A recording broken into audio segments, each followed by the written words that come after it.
Hey, we're back with another video. Today we're going to do black conservatives overlook racism. Of course they do.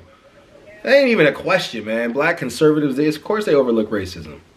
They have to in order to be a conservative. You can't, like, you can't, you have to. They have to. But they have to. Like, they have to. When you look at Sheriff Clark, for example. Sheriff Clark, there's no race problem in America. Man, that's the topic of every conversation we have. Of course there's a race problem. The question is how we solve it, not how we stop talking about it. Like, yeah, of course. Black Jesse Lee Peterson constantly denies it. Let me think of some more black conservatives. What's the dude's name? The Supreme Court Justice.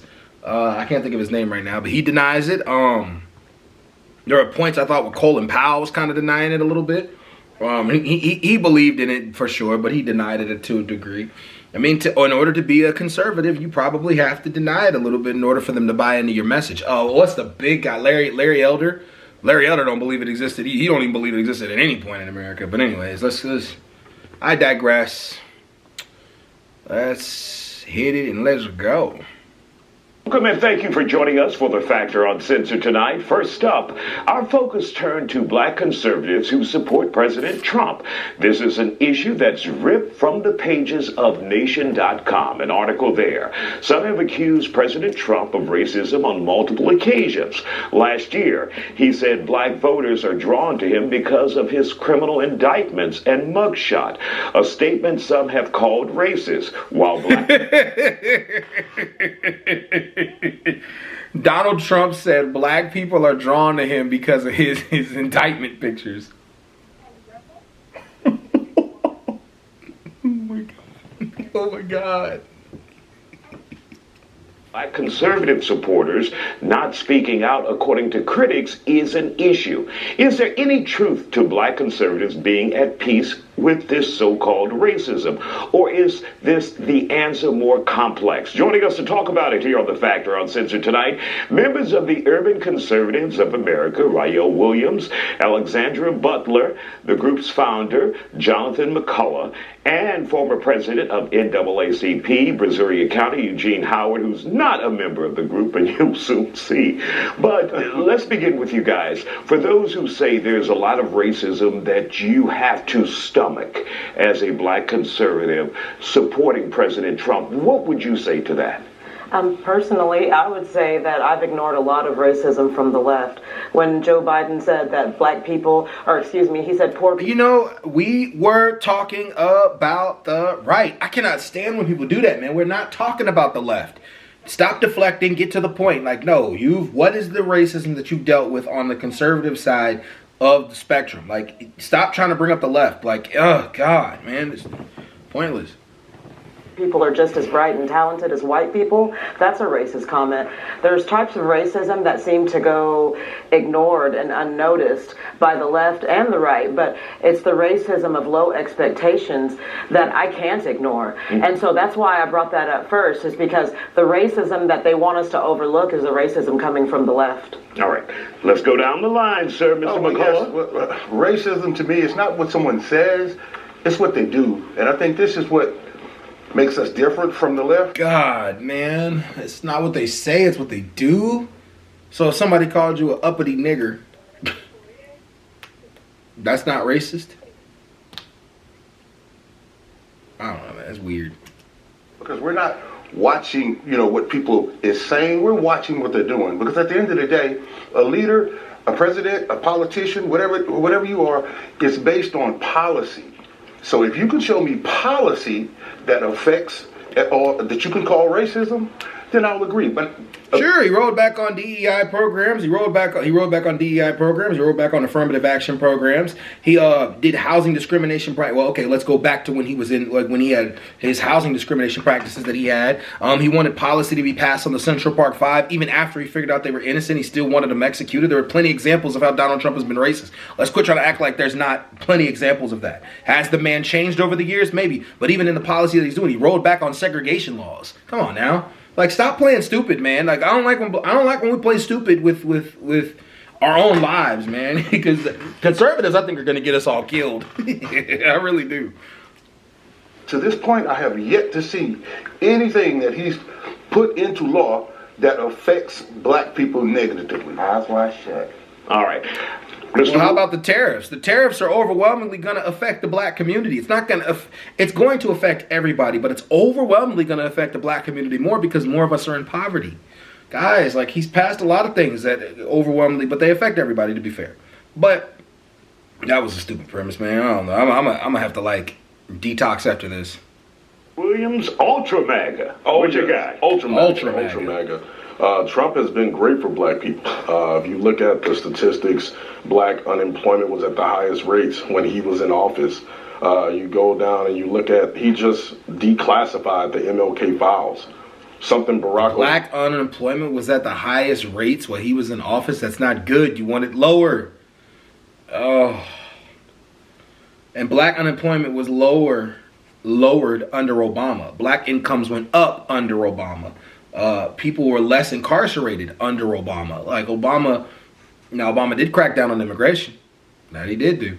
But again, Obama was one of the forefronts of all that. And before we jump to Joe Biden, because I know they're going to do that eventually, Joe Biden dumped billions into colleges. Trump did some, but Joe Biden dumped billions. Obama didn't historically back off. Of course not. So I mean, you people are saying he's racist, but he's doing things that presidents that were of color didn't even do. That's right. I mean, hold on. Huh? No, you're good. You're good. Let me finish. It's only been one. Don't say it. So again, Trump is the man. I support him hands down because what he's done for black people is literally like you can't compare it to anything. Right. And before we get to Eugene, let me ask you this question, the crux of that interview, that article. Do you see racism in the conservative movement that you're a part of? Obviously, you already said you see it everywhere, but do you see it in the organization? Neither of you. Well, here's the thing. How are we defining racism? Oh my God! How are we defining racism?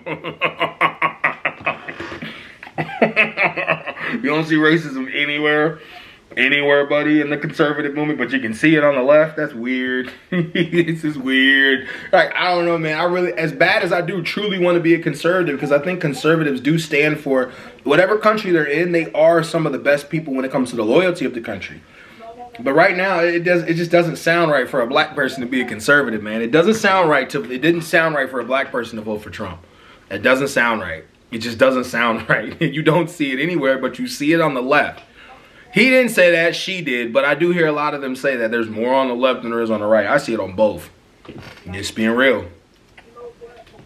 I mean, if we're going to define racism and get... Okay, really, you know what racism is. So just tell me if you have seen it, if you experienced. I know what racism is, but I can't speak for everybody else. Well, let me say something. Go ahead. Okay, so when somebody on the left sees me, a black woman, and just assumes I'm poor or ignorant, or they're like, "Oh my goodness, you speak so well," they're so shocked about that. Why are they shocked about it? They do that on the right too. Racism. I overlook that a lot because I'm saying they don't know any better. That happens to me. I'm surrounded by a lot of right-wing thinking people, and they always say I'm well-spoken. Like, quit deflecting. Like, just to say you're well-spoken is saying a lot.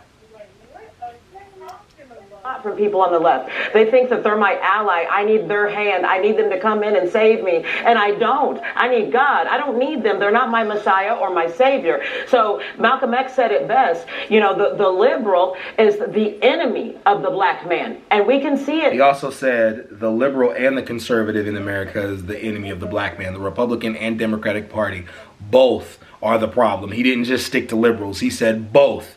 Both. The liberal acts like a friend. The Republican is blatant about them not being a friend to us. So any black that goes out and vote for a Republican and brings up Malcolm X, I just be wondering, man, if I could I smack coins out of people like that because you're lying. Like, Malcolm didn't say that. Malcolm X didn't respect anything about this whole system. Malcolm X he did not agree with anything about this entire system. Like, stop making it seem like Malcolm X liked conservatives. No, he didn't, man. This woman, right clearly before our eyes. They look at us like we're scum. They look at us like we're poor. And black people are falling for the okie doke, and they're saying, oh, the white man is better than us. He's supreme over us. That's what white supremacy is. Right. I don't believe anybody is superior over me. I don't live my life that way. So I just live according to freedom and liberty. All right, let's hear from Eugene. Please, man, I've been in this twilight zone. Like, go, Eugene, please. Over here at the tail dog position. So first of all, if you can't see the racism, your eyes are just closed. You said it's not about what people say about policy, so let's just run it down real quick. They removed the Harriet Tubman from the National Archives. So, I mean, Harriet was what?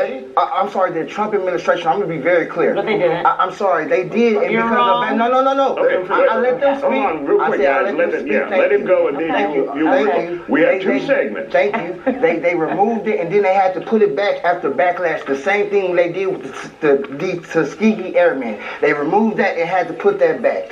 Trump is literally trying to dismantle black America. They literally had an executive order to the Smithsonian that did not want to fund African American Cultural Museum because they feel like that's anti-racism or that's reverse racism. Now, as we sit here, we have to be intellectually honest because you guys are being intellectually dishonest. If you can't sit here and tell us, if you can, everyone's watching on TV. Don't take my word for it. You lied on TV. You see it yourself. Listen, I'm reading for myself. All I've heard about the left this. What about this? Last time I checked, the Trump administration is the one cutting the Medicaid, cutting Social Security, cutting Medicare. They're the ones that's cutting education. Last time I checked, Joe Biden, you talked about unemployment was the lowest under Donald Trump. My God. Joe Biden had the lowest unemployment. Like you guys want to forget about that. You voted for Joe Biden. I mean, you can cherry pick that. You can cherry pick whatever you want. Just like Trump said. Trump said your schools are no good. You're living in poverty. 58% of your youth is unemployed. What do you have to lose? So I mean, technically, they both said something that you could consider. Even though I do say that Trump was a little better with what he said with that, I give him that. Biden was kind of weird saying that. He got a point, but. However, though, you choose between the lesser of two evils. I mean, that's all we have to do in this country unless we overthrow it. Which I'm all for.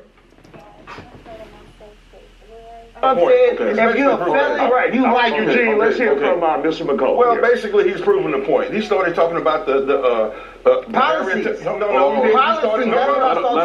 me talk. You started his whole conversation was about statues and this, that, and the third, and what policies. What does that have to do with the price of gas? Nothing. What does that have to do with? What does the price of glass have to do with being black? What I'm saying. What does the price of gas have to do with being black? What does the price of gas have to do with being black? The viewer can't understand your point.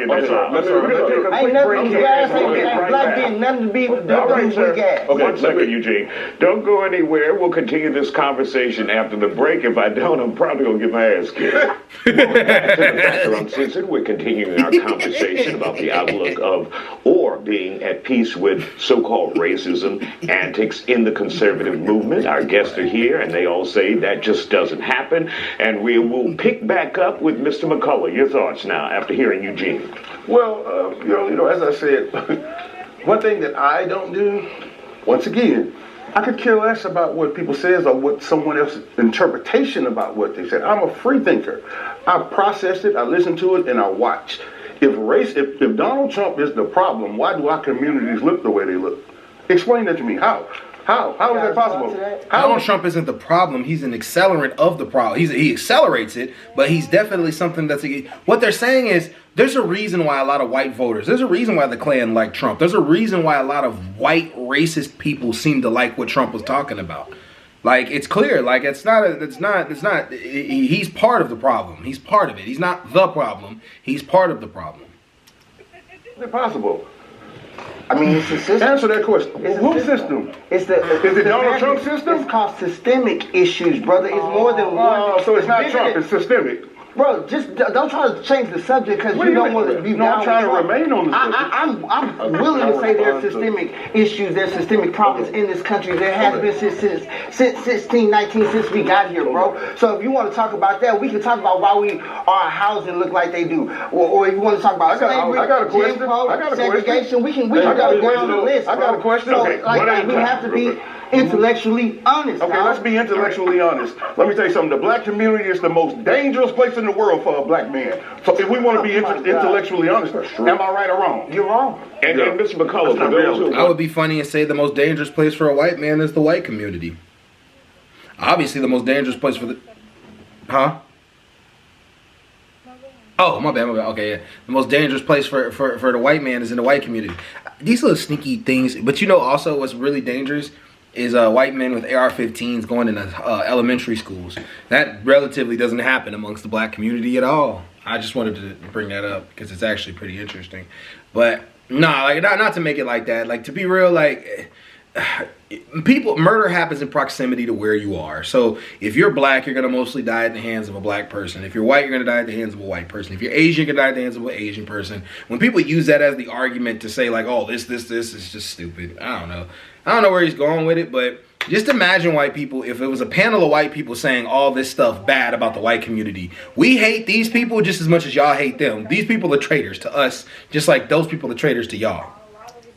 wondering what you're talking, explain that. Well, it's dangerous. Let's just be real. Listen, the violent culture in the black community will not be addressed by black people because we're too busy worried about white supremacy. It's always addressed. Right? The safest place is the white community. Keep it 100. Yeah.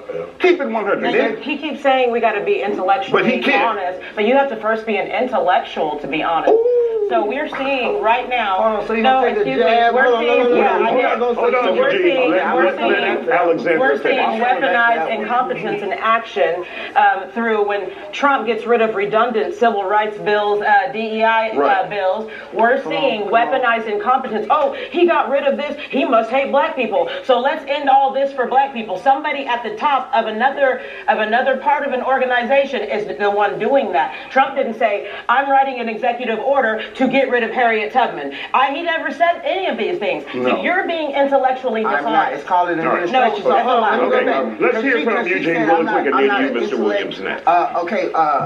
As the only sensible black person sitting up here, like on TV, let's let them decide who has the intellect and who doesn't. As we sit here and speak policy. Now, secondly, you talk about actions. Going back to Harriet Tubman, you know, Harriet Tubman did have a little tool that she used to carry. All I would say is I'm so glad we all free because all of us wouldn't have made it if we was walking with Harriet right now. Because all of us would not make it. Because Harriet was very strict. Because we all know all skin folk ain't kinfolk. All skin folk ain't down for the struggle. There is no way. That's an emotional problem. No, you can say whatever it is. That's emotional. There's no place. Hold on, let me finish my point. If you want to say if you want to say the most dangerous place for a black man is the black community, there's no place safe. Let me tell you something. Facts prove that. All right, y'all. The camera about to die, so might need to come back to this video later. But I'm out. Yo, peace.